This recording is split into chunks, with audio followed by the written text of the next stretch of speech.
আমার ছেলে আর আমি একদিন একসাথে ঘুমাচ্ছিলাম। আমার স্বামী বিদেশে থাকে।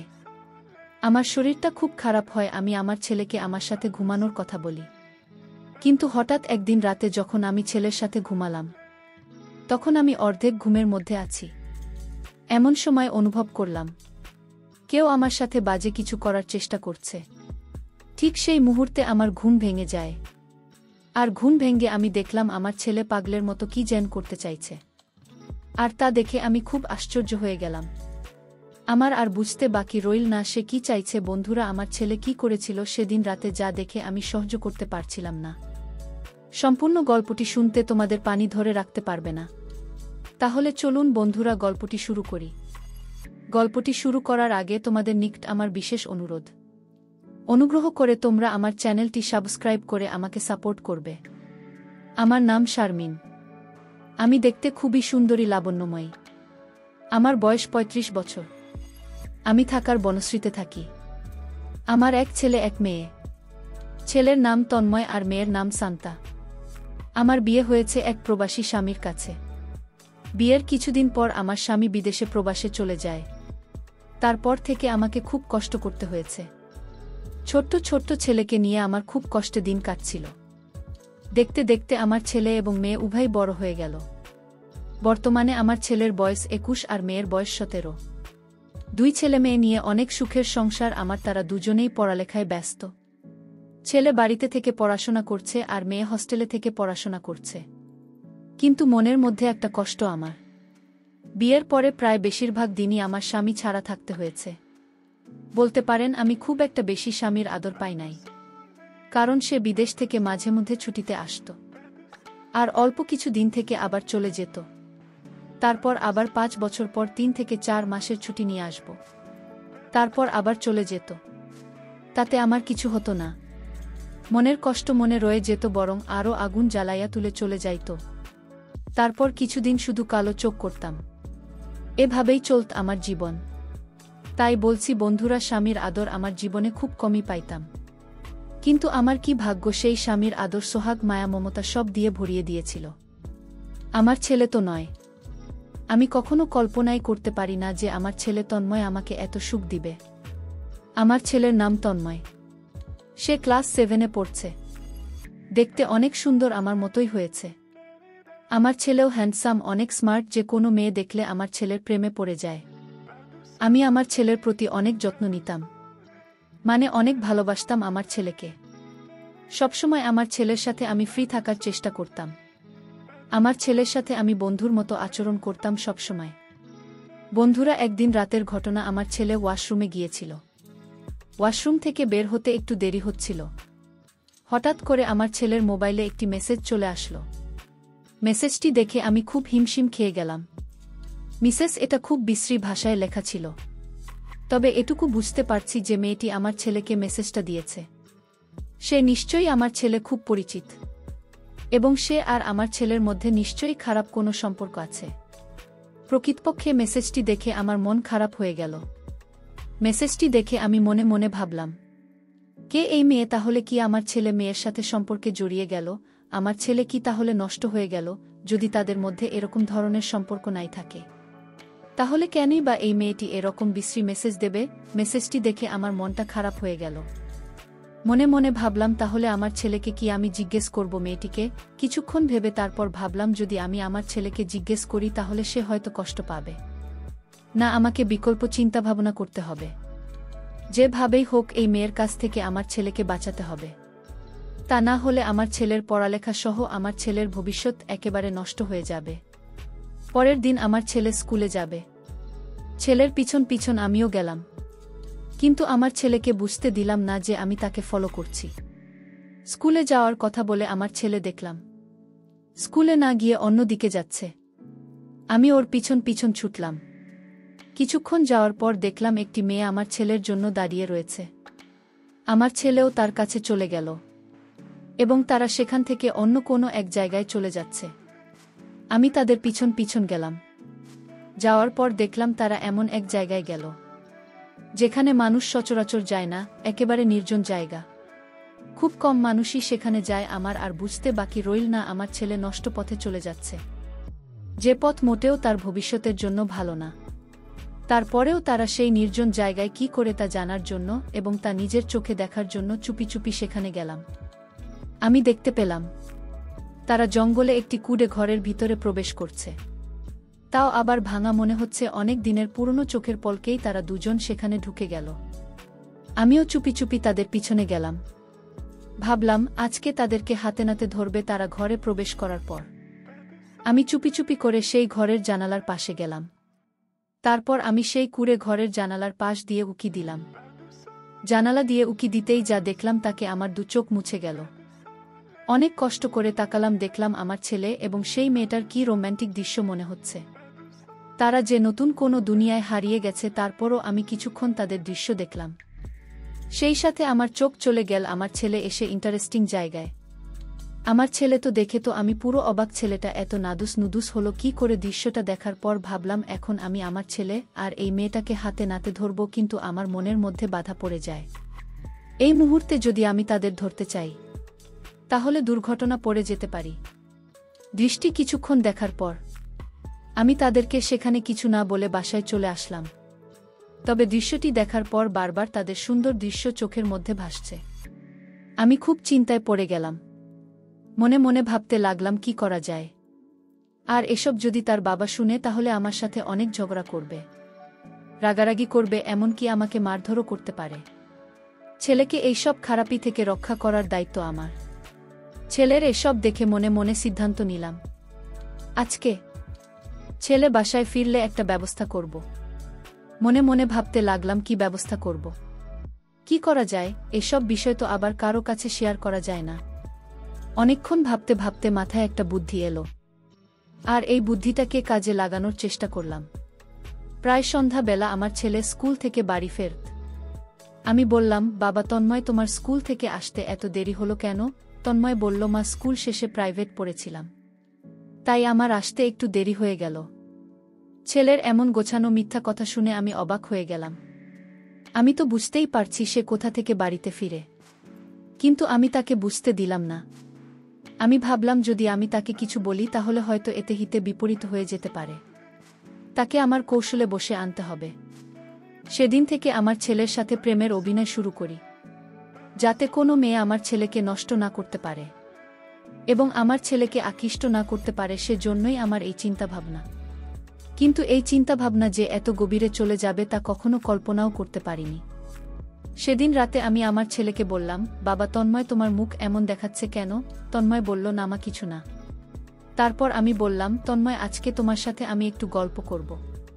তন্ময় বলল, কি গল্প মা? আমি বললাম, তন্ময়, তোমার সাথে আমার অনেক কথা আছে, চল আজকে আমরা আগে একটু গল্প করি, তারপর কথা বলি। আর সেই সাথে আমি নিজেকে একটু অন্যরকম ভাবে উপস্থাপন করলাম, যাতে সে আমাকে দেখে আকৃষ্ট হয়। আমি তার সাথে ওপেন ভাবে চলার চেষ্টা করলাম। তারপর তন্ময় দেখছি মাঝে মাঝে আমার দিকে তাকাচ্ছে আর কিচেন ভাবছে। তারপর তার সাথে আমি অনেকক্ষণ গল্প করলাম। গল্পের করতে এক সময় আমি তন্ময়কে বললাম, বাবা, আমার খুব ব্যথা করছে, একটু মেসেজ করে দাও। আমার কথা শুনে তন্ময় আমার দিকে হা করে চেয়ে রইল। অনেকক্ষণ ছেলের সেবা পেয়ে আমার ঘুম ঘুম ভাব পেল। তারপর আমি তন্ময়কে বললাম, বাবা তন্ময়, আজকে আমার খুব খারাপ লাগছে। তুমি আজকে আমার এখানে থাকবে কেন জানি আমি, আমার ভয় লাগছে। তন্ময় বলল, আচ্ছা ঠিক আছে। তারপর আমি আর আমার ছেলে তন্ময় একসাথে ঘুমিয়ে পড়লাম। রাত যখন গভীর হলো তখন আমি বুঝতে পারলাম কেউ যেন আমার সাথে চুপি চুপি অন্যরকম কিছু করার চেষ্টা করছে। অনেকদিন পর কারো এমন অবস্থা অনুভব করতে পেরে আমার ঘুম ভেঙে গেল। আমি বুঝতে পারলাম নিশ্চয়ই আমার ছেলে তন্ময়, কারণ আমার রুমে তো তন্ময় ছাড়া আর কেউ নেই। তারপরেও আমি ঘুমের ভান করে পড়ে রইলাম, বুঝতে দিলাম না আমার ছেলে তন্ময়কে। মনে মনে ভাবলাম, দেখি তন্ময় আমার সাথে কি করে। কিছুক্ষণ পর তন্ময় মনে করল হয়তো আমি ঘুমিয়ে পড়েছি। সে তার ইচ্ছামতো বিভিন্নভাবে আমার সাথে বিভিন্ন রকম অদ্ভুত আচরণ করা শুরু করল। আমি ভাবলাম মনে হয় আমার ছেলে পাগল হয়ে গেছে, আর তা না হলে সে আমার সাথে এরকম অদ্ভুত আচরণ কেন করবে। তারপরও আমি নীরব থাকলাম। যখন সে খুব বেশি পাগলামি করতেছে তখন আমার ঘুম ভেঙে যায়। আমি সজাগ হয়ে বললাম, তন্ময়, তুমি কোথায়, কি করছো? সে আমার সজাগ হওয়া দেখে বোকা হয়ে গেল। আমি বললাম, তন্ময়, সমস্যা নাই, তোমার যা ইচ্ছা তা করো, কিন্তু বাবা, আমার একটা শর্ত আছে, তোমাকে আমার ওই শর্ত মানতে হবে। তখন তন্ময় বলল, কি শর্ত শুনি? তখন আমি বললাম, তন্ময়, আজকে আমি দেখলাম তোমাকে, তুমি একটা মেয়ের সাথে একটা জায়গায় গেছ, যেখানে তুমি গিয়েছিলে সেই জায়গাটা ভালো না, তবে তোমাকে কথা দিতে হবে, তুমি আর কোনোদিন সেই জায়গায় যাবে না, এর বিনিময়ে তুমি আমার কাছে যা চাইবে তাই পাবে। বাচ্চা ছেলেদের মতো আমার সাথে মাথা নাড়াতে নাড়াতে বলল, আচ্ছা ঠিক আছে মা, আমি আর কোনোদিন সেখানে যাব না। তারপর আমি বললাম, তন্ময়, আমি বুঝতে পেরেছি তুমি বড় হয়েছ, তোমার চাহিদা আছে, যদিও আমরা তোমাকে এখন বিবাহ করাতে পারব না। যতদিন আমরা তোমাকে বিয়ে না করাব ততদিন তুমি আমার মাধ্যমে তোমার কাজ চালিয়ে যাবে। সব কথার এক কথা হচ্ছে, তোমাকে ওই রাস্তা থেকে ফিরে আসতে হবে। তখন তন্ময় বলল, আচ্ছা ঠিক আছে মা। তারপর আমি আমার ছেলেকে বললাম, তন্ময়, তুমি তোমার কাজ শুরু করো, মাত্র 17 বছর বয়সের ছেলে, তারপরও গায়ে প্রচুর শক্তি। আমার 17 বছরের ছেলের কাজ করার এত কৌশল দেখে আমার মাথা ঘুরে গেল, মনে হলো যেন আমি জীবনের সমস্ত সুখ খুঁজে পেয়েছি। আসলে কি বলবো, আমার ছেলের এই ব্যাপারে এত কৌশল জানে তা আমার কল্পনার বাইরে। মনে মনে ভাবলাম, ছেলে তো দেখি তার বাপের চাইতে আরও 10 গুণ বেশি শক্তিশালী। সেদিন মনে হয়েছিল আমি নতুন কোনো অসুখে ভুগে হারিয়ে গিয়েছিলাম। যে রকম কৌশল ব্যবহার করেছিল তা আমি আগে কখনো কল্পনাও করতে পারি না। তার একদিনের কাজের ফলে প্রায় 1 সপ্তাহ পর্যন্ত আমি খারাপ অবস্থায় ছিলাম। তারপর প্রতিদিনই আমার ছেলে তন্ময় এবং আমার এক অন্যরকম শাস্তি হতো, যে মাস্তি রহস্য আজ পর্যন্ত কেউ জানে না। কিন্তু সত্যিকার অর্থে আমার ছেলের ভালোবাসা পেয়ে আমি যে এতদিনের ক্ষুধার্ত ছিলাম, আমার যে অপূর্ণতা ছিল, সব আমার ছেলে পূরণ করে দিয়েছিল। মনের টান এবং চাহিদা অনেক সময় জাতপাত কুল কিচ্ছু মানে না। সে শুধু তখন উষ্ণ ছোঁয়া যা পেলে সে তখন হয়ে যায় শান্ত। সবশেষে আমি তোমাদেরকে বলব, এই কাজটি করাতে আমার 2টি উপকার হলো। 1 হলো আমি আমার অতৃপ্ত ভালোবাসার কৃতিত্ব দিতে পেরেছিলাম। 2 হলো আমার ছেলেকে খারাপ রাস্তা থেকে ফিরিয়ে আনতে পেরেছিলাম। যাই হোক, এখন আমার ছেলে আমার সব, আমার সুখ, আমার শান্তি, আমার দুনিয়া, আমার বেঁচে থাকার অবলম্বন। মার সাথে এই ঘটনাটা বেশ কিছুদিন পরে, যখন আমি আমার ছোট বোন শান্তাকে হোটেলে নিয়ে যাই।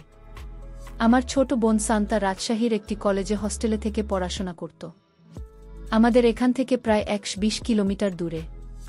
ঈদের আগে তার ছুটি শুরু হবে আর সে বাড়িতে আসবে। মাকে শান্ত ফোনে জানায় যে সে তার বন্ধুর সাথে চলে আসবে। অন্যান্য সময় যখন শান্তার কলেজ ছুটি হয় তখন আমি গিয়ে ওকে নিয়ে আসতাম। যেদিন শান্তার আসার কথা ছিল সেদিন আমি ঘরেই ছিলাম আর তার আসার অপেক্ষায় ছিলাম। তখনই শান্তার ফোন আসে আর বলে সে আসতে পারবে না, কারণ তার বন্ধু এক আত্মীয়র বাসায় চলে যায়। এই কারণে আমাকে যেতেই হবে তাকে নিয়ে আসার জন্য। তখন প্রায় 3টা বাজে আর আমাদের বাড়ি থেকে তার হোস্টেলের দূরত্ব 120 কিলোমিটারেরও বেশি। আর 5টার পর গাড়িও পাওয়া যায় না। যদি আমি এখন গাড়িতে যাই তাহলে তার ওখানে যেতে যেতে রাত হয়ে যেত। একে তো নিরিবিলি এলাকা, তার উপর রাস্তা ভালো না। তাই আমি মাকে বললাম যে আমি আমাদের গাড়িটা নিয়ে যাই। মা অনুমতি দিয়ে দেয়। আমি আর দেরি না করে গাড়ি নিয়ে বের হয়ে যাই। 4 ঘন্টার মতো লেগে যায় তার ওখানে পৌঁছতে। আর তখন ঘড়িতে প্রায় 7টা বাজে। আমি যখন সেখানে পৌঁছি তখন দেখলাম আমার আদরের বোনটা হস্টেলের বাইরে দাঁড়িয়ে আমার জন্য অপেক্ষা করছে। ঈদের ছুটিতে কলেজ বন্ধ হওয়ার কারণে হস্টেলের সব মেয়েরা বাড়িতে চলে গিয়েছিল। যখন আমি পৌঁছলাম তখন বোন দৌড়ে এসে আমাকে জড়িয়ে ধরে বলল, ভাইয়া, আমি মনে করেছিলাম তুমি আসবে না। আমি বললাম, আমি তো আরও আগে আসতে চেয়েছিলাম, কিন্তু তুমি তো নিষেধ করে বললে যে তুমি তোমার এক বন্ধুর সাথে আসবে। তারপর শান্ত স্বরে বলল, আর আমি আমার ছোট বোনকে আদর করি। যখন বোন আমাকে ধরে তখন তারা আমার সাথে লেপ্টে যায়। আমি অনুভব করি যে আমার বোনটা বড় হয়ে গেছে আর তাকে বিয়ে দেওয়ার সময় হয়ে গেছে। তখন আমার বোনকে নিয়ে আগের অনেক কিছু মাথায় আসছিল। আমি তাড়াতাড়ি তার ব্যাগ নিয়ে গাড়িতে রাখি আর হস্টেল সুপারের কাছ থেকে অনুমতি নিয়ে আমরা বাড়ির দিকে রওনা দিই। শান্তা ওই দিন স্কার্ট আর হাফ হাতা পরে, যার ফলে তাকে খুব সুন্দর লাগছিল। শান্ত দেখে আমার মতো যে কোনো ছেলের মাথা খারাপ হবে। যখন আমরা 25 থেকে 30 কিলোমিটার অতিক্রম করি তখন দেখি রাস্তায় প্রচণ্ড ভিড়। আমি গাড়ি পার্ক করে নেমে জিজ্ঞেস করলাম, কি হয়েছে এখানে? তখন তারা বলল, ব্রিজ ভেঙে গেছে, গাড়ি ওপারে যেতে পারবে না। বুঝতে পারলাম আজ আর বাড়ি যাওয়া হবে বলে মনে হয় না। এ কথা আমি গিয়ে সান্তাকে জানালাম। আমার বাড়িতে মাকে ফোন করে কথাটা জানালাম। তারা বলল, ঠিক আছে, অনেক রাত হয়ে গেছে, আজ আর আসার দরকার নেই। ওখানে আশেপাশে দেখো কোনো হোটেল পাব কিনা। আমি ঠিক আছে বলে ফোনটা রেখে দিলাম। তারপর গাড়িটা ঘুরিয়ে শহরের দিকে আবার ছুটলাম হোটেলের খোঁজে।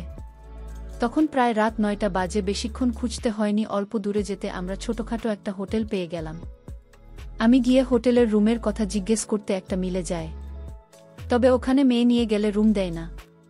কিন্তু যখন আমি বললাম ও আমার ছোট বোন আর আমাদের সমস্যার কথা, তখন তারা রুম দিতে রাজি হয়। তারপর আমি ব্যাগ নিয়ে ছোট বোনকে নিয়ে আমাদের রুমে চলে গেলাম। রুমে গিয়ে আমি বোনকে বললাম, তুমি বাথরুমে গিয়ে ফ্রেশ হয়ে যাও, আর এর মধ্যে আমি বাইরে গিয়ে দেখি খাওয়ার জন্য কিছু পাওয়া কিনা। সান্তা বলল, ঠিক আছে ভাইয়া। আমি বাইরে চলে গেলাম।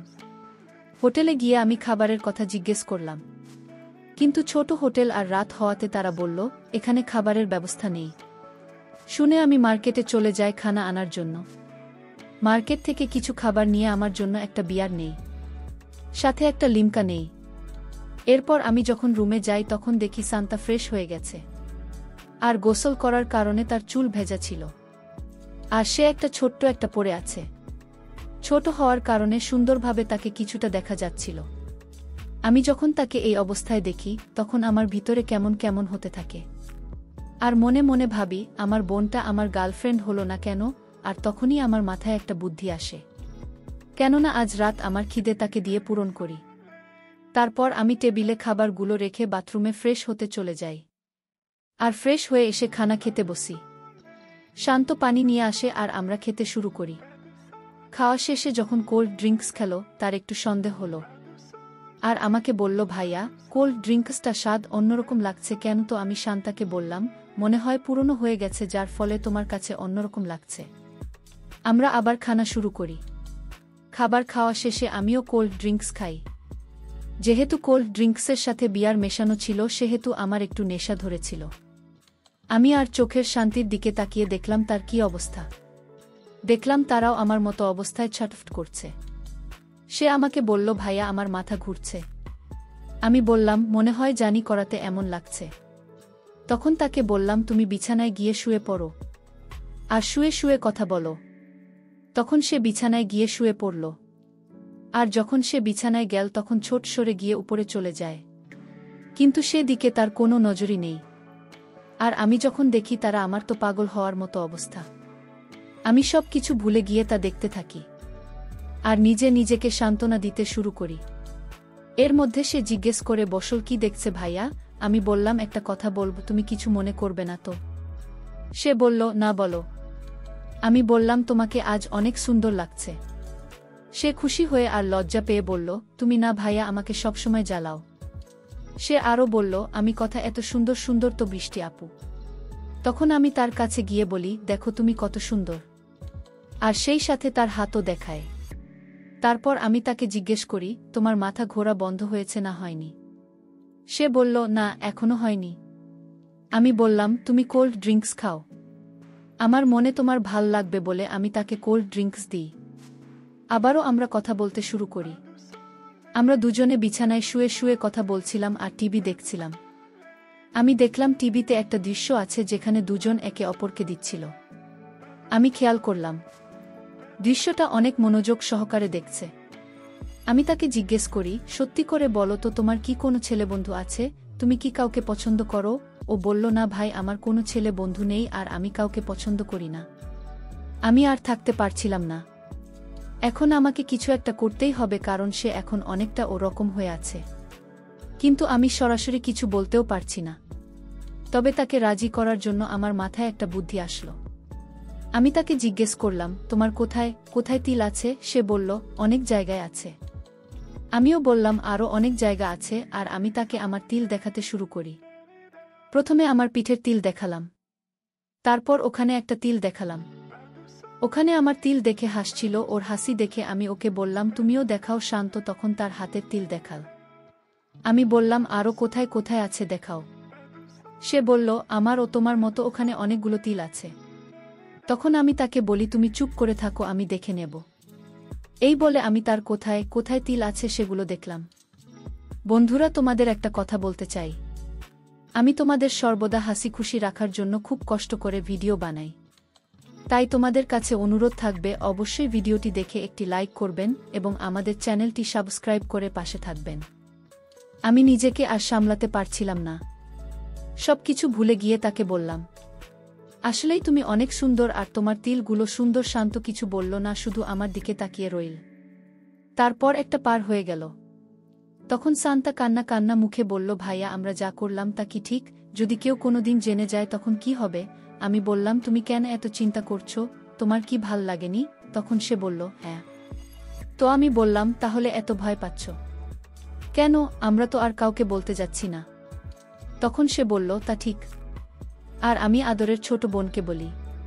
এখন রাত অনেক হয়েছে, এবার ঘুমিয়ে পর। সকাল আনুমানিক 10টায় আমার ঘুম ভাঙ্গে উঠে দেখলাম সান্তা এখন ঘুমাচ্ছে। আমি ওকে ডাক দিল। আমার বললাম, তাড়াতাড়ি রেডি হয়ে নে, বাড়ি যেতে হবে। তারপর গোসল করে আমরা হোটেল ছেড়ে বাড়ির দিকে রওনা দিলাম। সেই ঘটনার পর অনেক দিন কেটে গেল। বোন এখনও সেই ঘটনা ভুলতে পারেনি।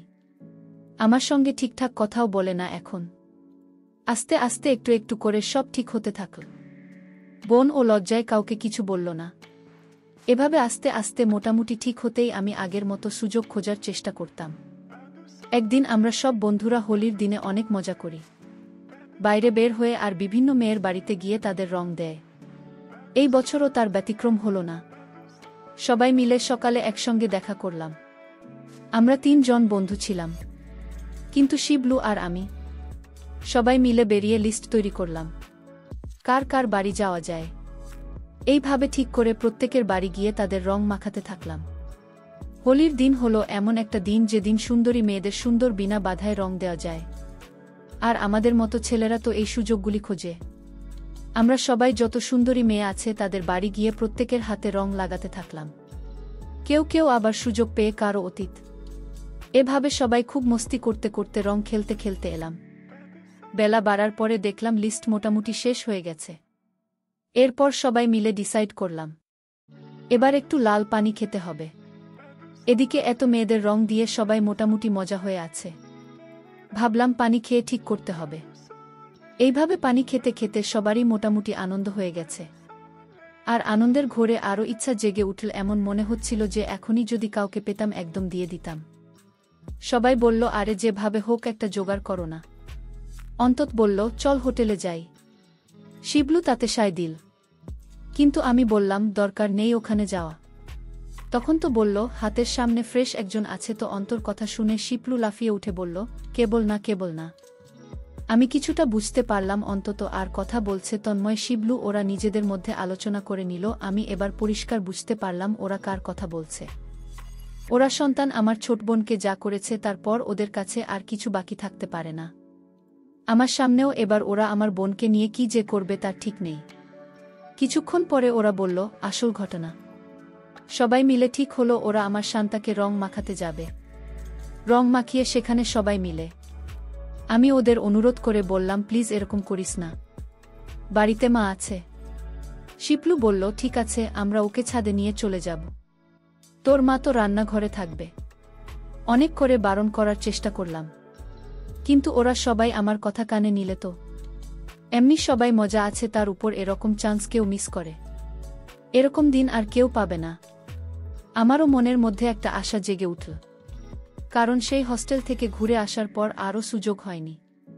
আমিও আশা জেগে উঠলাম আর ওদের কথায় সায় দিলাম। ঠিকঠাক করে সবাই মিলে চললাম আমার বাড়ির দিকে। আমরা 3 জনেই প্রচণ্ড হয়েছিলাম। আজ যেভাবে হোক বোনকে আবার হবে। দূর থেকে আমাদের দেখতে পেয়ে বোন বুঝতে পারলে রাওকে রং মাখাতে এসেছি। সে একবারও সন্দেহ করেনি এরা ওকে নিয়ে কি করতে চলেছে। সে ছুটে গিয়ে দরজা লক করে ঘরের ভিতরে ঢুকে গেল। আমরা গিয়ে বাইরে থেকে আস্তে আস্তে বোঝাতে লাগলাম, শান্ত বেরিয়ে আয়, একটুখানি রং দিয়েই চলে যাব। সান্তা কিছুতেই দরজা খুল না। অবশেষে অন্তমাকে বলল, কাকি দেখুন না, সান্তা দরজা খুলছে না। আপনি একটু বলুন না, একটুখানি রং দিব আমরা। আজকের দিনে একটু রং দিলে কি হবে? তখন মা রান্নাঘর থেকে এসে বোনকে বলল বেরিয়ে আসতে, একটু রং মেখে নিতে। একটু বকেও দিল শান্তাকে। সান্তা বলল, আচ্ছা ঠিক আছে খুলেছি, কিন্তু একটুখানি রং দিবে? আমরা বললাম, হ্যাঁ রে, একটু দিয়ে চলে যাব। মা চলে গেল রান্নাঘরে। এদিকে বোন আস্তে আস্তে দরজাটা খুল। আমরা তিনজন সঙ্গে সঙ্গে হুডমুড়িয়ে ঢুকে পড়লাম। ঢুকে বোনকে আক্রমণ করলাম। বোন বাড়িতে একটা কোয়ার্টার শার্ট আর টি শার্ট পরেছিল। সবাই প্রথমে মুখে রং দিতে থাকল। এদিকে অন্ত বোনকে পিছন থেকে ধরল। বাকিরা সবাই সান্তার মুখে রং মাখাতে লাগল। সান্তা বারবার বলছিল, আর রং দিও না, এবার ছেড়ে দাও। এদিকে অন্ত আর আমি দুজনে দুই নিয়ে পড়লাম। একদম তলা থেকে শুরু করে রং দিতে থাকলাম। আমি বললাম, এখানে নয়, ছাদে চল, বাকিটা সেখানে হবে বলে সবাই মিলে বোনকে জাগিয়ে নিলাম ছাদে যাওয়ার জন্য। বোন এবার বুঝতে পারলে এরা কি করতে চলেছে। সে চিৎকার করে মাকে ডাকতেই গেল। আমরা তার মুখ বন্ধ করে দিয়ে মাকে হাত দিয়ে বললাম, মা, আমরা একটু ছাদে যাচ্ছি, একটু পরে আসব। মা বলল, ঠিক আছে। আমরা সবাই মিলে দোতলার ছাদে উঠে গেলাম। সেখানে গিয়ে শুরু হলো আর এক দৃশ্য। ছাদের ট্যাঙ্কে জল ছিল। শিপলু এক বালতি জল নিয়ে এসে শান্তার উপর ঢেলে দিল। সবচেয়ে বেশি উৎসাহ ছিল অন্তর, কারণ ও আগে আমার বোনকে অনেকবারও দেখেছে, কিন্তু এভাবে পায়নি কখনো। আজ ওরা সবাই আমার বোনকে আবার পেয়েছে। এত সহজে ছেড়ে দেবে না কেউ। সবাই মিলে আমার বোনকে রং দিতে লাগল। সবার ইচ্ছা পূরণ করতে প্রায় 1 ঘন্টা সময় পার হয়ে গেল। এরপর সবাই যে যার মতো চলে গেল, আর আমি বোনের কাছে সে আস্তে আস্তে বোনকে তুললাম। দেখলাম তার আর ওঠার মতো ক্ষমতা নেই। কোনো রকমে ছাদের জলের ট্যাঙ্ক থেকে জল নিয়ে এসে বোনকে গোসল করিয়ে দিল। আমার দেখলাম ওর বিভিন্ন রঙে রাঙা হয়ে গেছে। মাথার চুল থেকে পায়ের নখ পর্যন্ত রং দিয়েছে ওরা আমার বোনকে। এর কিছুদিন পর শান্তার বিয়ে হয়ে যায়। তারপর আগের মতো আমি আর মা বাসার থাকলাম। ভিডিওটি যদি তোমাদের ভালো লাগে তাহলে একটি লাইক দাও। আর তোমরা যদি এরকম মজার মজার ভিডিও পেতে চাও তাহলে দয়া করে আমার চ্যানেলটি সাবস্ক্রাইব করো। সবশেষে তোমাদের সুস্বাস্থ্য কামনা করি। আর ভিডিওটি দেখার জন্য তোমাদের সকলকে অসংখ্য ধন্যবাদ।